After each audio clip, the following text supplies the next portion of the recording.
first of all, in day-to-day life, we are using many communication languages for communicating with other person, like Hindi, English, Gujarati and many more languages, right? But today we have to communicate with our computer, or we can say machine. So how we can communicate? Computer can't communicate with us automatically. So the programmer needs to give instruction to our computer. And this set of instructions are called as a software, or we can say program, as we already discussed in our previous videos in types of software. And this set of instructions are built using different programming languages.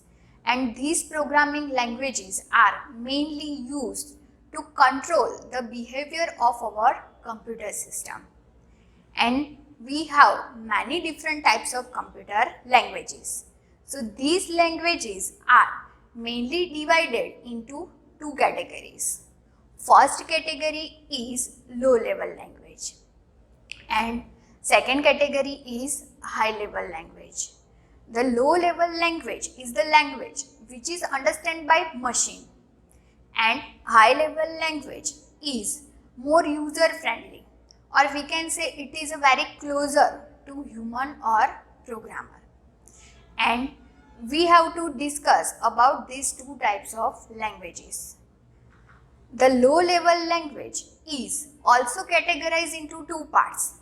First is a machine language and second is a assembly level language. And today in this video lecture we are going to discuss these three different languages like machine language, assembly language and high level language with introduction and merits and demerits of each. So start with machine language. Machine means our computer, and computer can understand only one language. Which language? It is a binary language. And what is binary language? Binary language is the combination of zeros and ones only.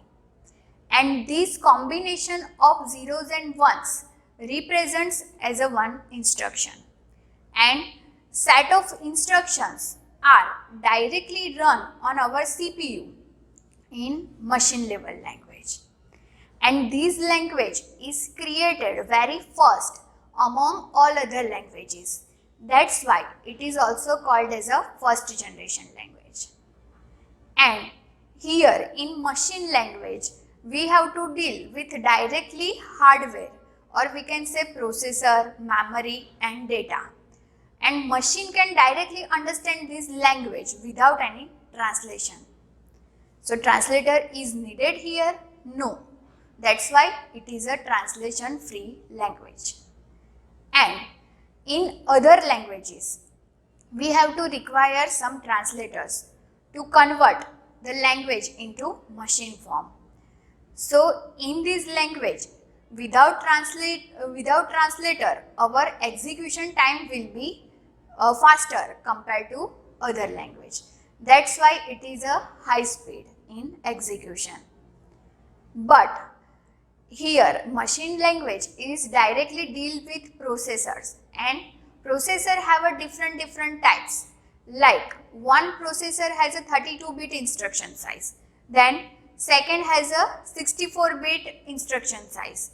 So all these different architectures has a different instruction, and that's why machine language is a machine dependent language, or we can say it is not a portable language. And if you want to do any operation or you want to write the program in machine language like addition of two numbers, then we have to remember the combination of zeros and ones for all the process. For addition, we have a particular form of zeros and ones. Same way for our input, we have to write particular binary form. So all these combinations can't remember easily by human. And This language is mainly created for machine, not for human. So we can say that it is a complex language. So solve this problem, the new language is introduced, which is assembly language. So let us see what is assembly language. Here in assembly language, the combination of zeros and ones are replaced with mnemonic codes, and these mnemonic codes are known as opcode, and opcode is used for specified one operation. Just see the example. If you want to do addition, same example. So here by using different instruction, by using move instruction, we can copy the data in register, and then after by using add instruction, we can add the two numbers. Same way here you can see another example. The different instructions are move, CMP, JMP, jump, add. All are the different instruction available in assembly language.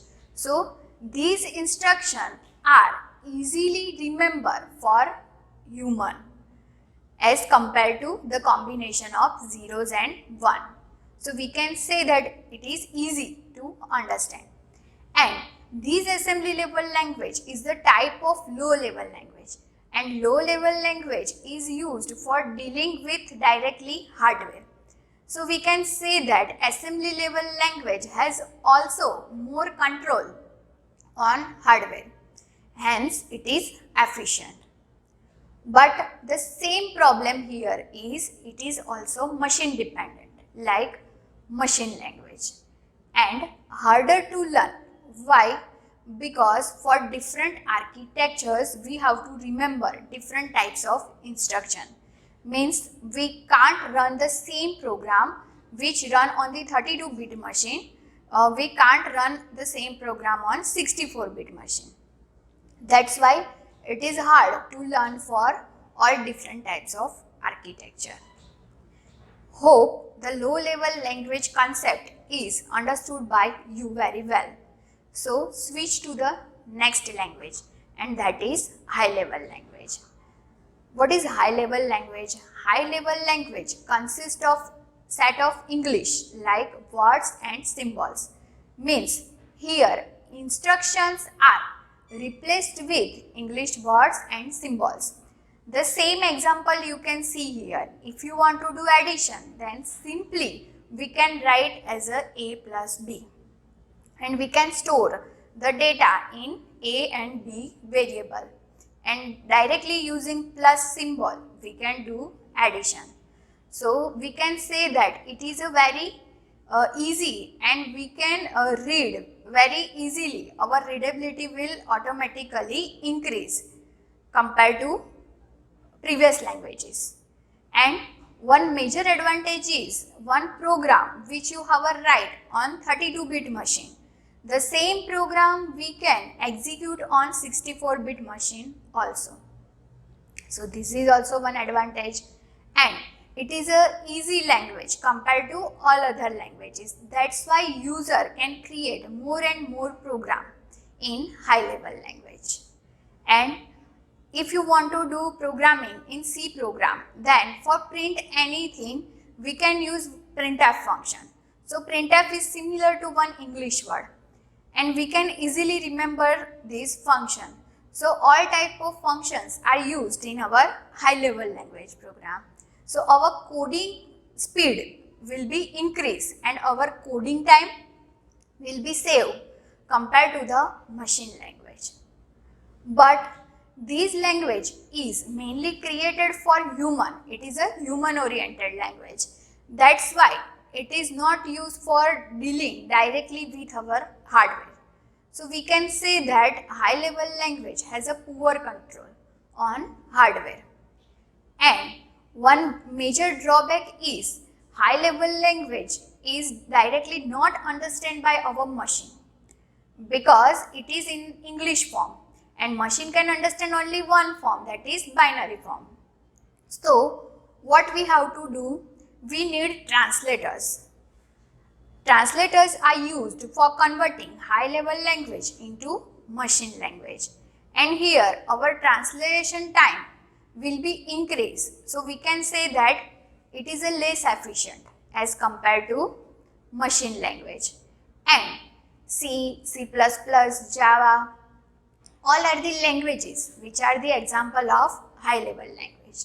And we are going to learn high level language in our subject. And in next video, we are going to discuss with the concept of different translators which are used for converting one language to the machine language. Hope you understand the concept of different types of computer languages. We will meet you soon, and if you have any query, then you can contact me anytime. Thank you for listening. See you. Bye-bye.